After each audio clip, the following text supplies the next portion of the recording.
Hello and welcome to Geno's Gizmos. In early 2019, S&G came out with the Axis Blu safe lock. I received one of the first production models as they rolled off the assembly line. In this video, we will unbox the new lock and install it on a display mount. Enjoy part 2 of the 3-part series. Thank you.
So here's the finished product.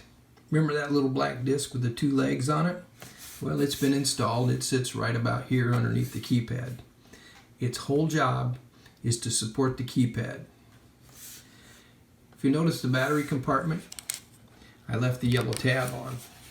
I'm going to pull it out right now. I cannot remove the battery.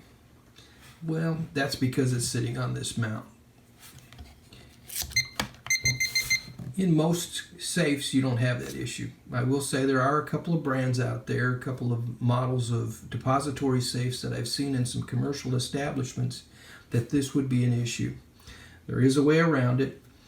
There is a way to get into it when the battery fails because the customers didn't listen to the indications from the lock, but that's another story all in itself.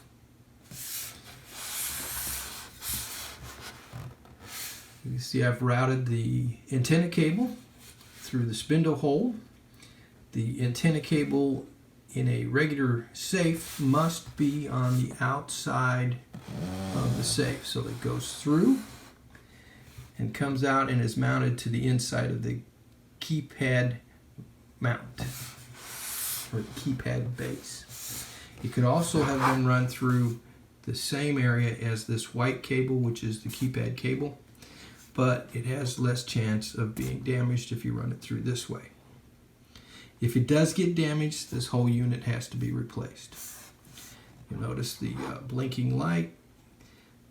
It blinks every 2 to 3 seconds, which is an indication that it is searching for Bluetooth. And there you have it. Watch for part 3 over on our other channel, Starfleet Lock and Safe, where I will do a review of this lock. Have a great day. Thanks for watching. And if you like this video, hit that like button, subscribe, and hit the notification bell. Thanks for watching.